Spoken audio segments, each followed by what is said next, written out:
Okay, good morning everyone.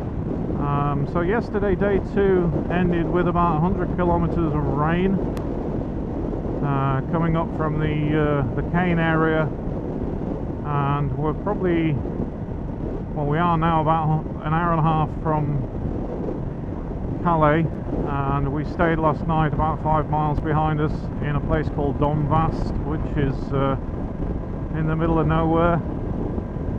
Really nice accommodation, like apartments, but there's nothing around the area, so it was very difficult to get food and things last night.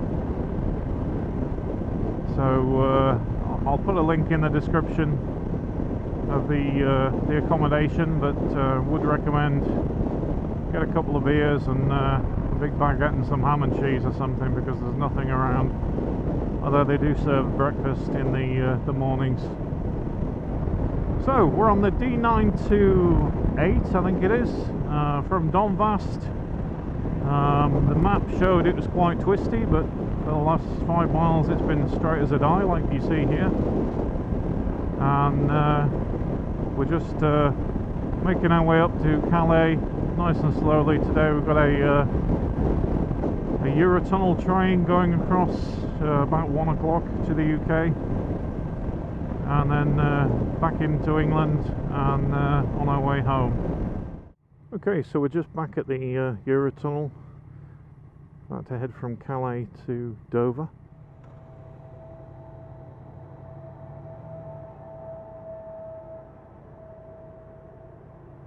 Okay, so we're downstairs.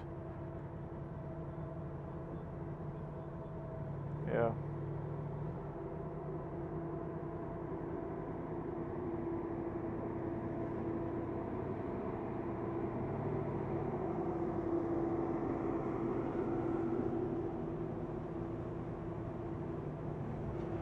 Let's keep to the right, Jace.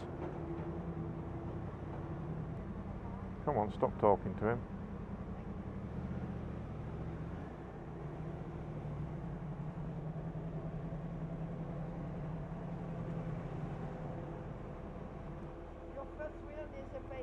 Okay. Front wheel in the pavement. Thank you.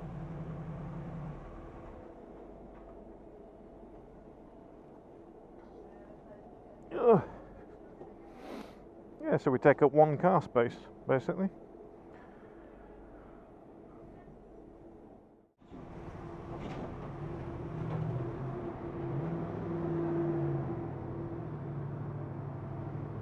Thank you. Okay, so from rainy France onto the tunnel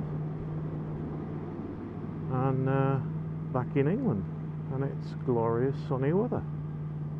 Who'd have thought?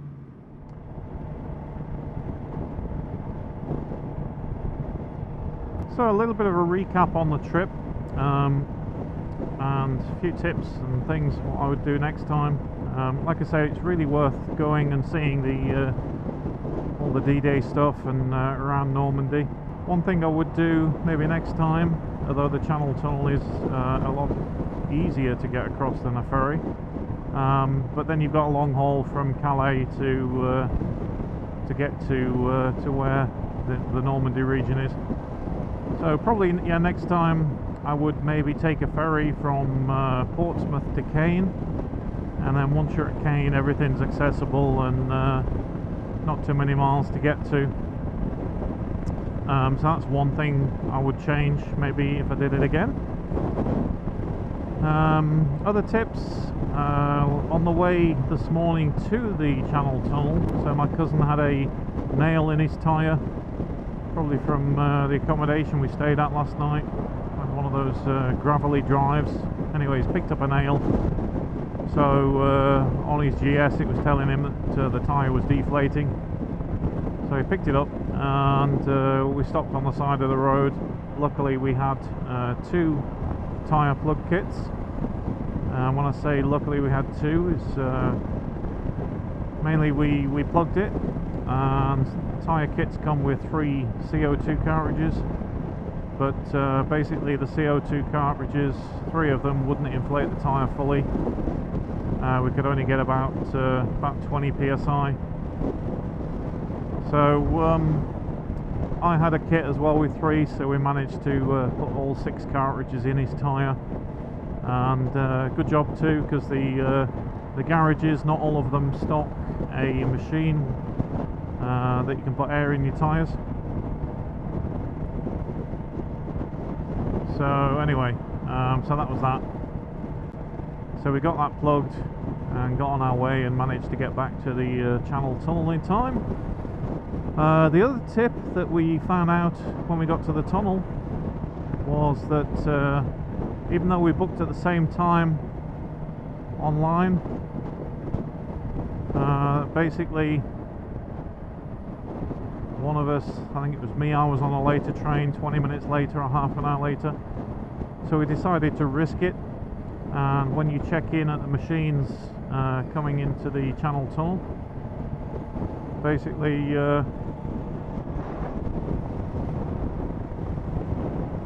you can check in by putting your reservation number, and then what happens is it gives you a ticket, but then at the passport control they don't check the ticket. So we basically got through passport control and we followed each other, and we got on the same earlier train, which was handy. So there's a little tip.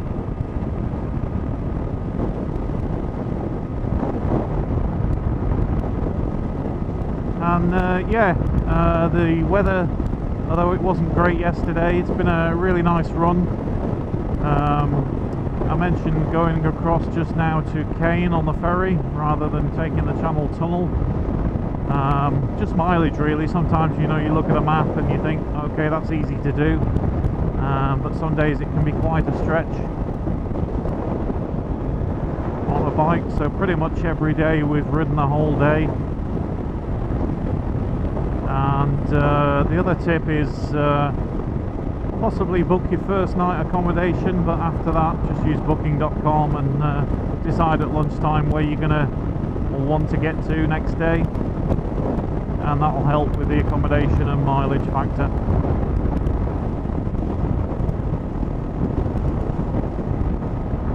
So that's me done.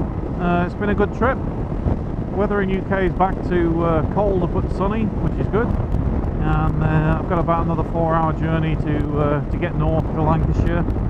So I hope you like the day 1 and 2 and today.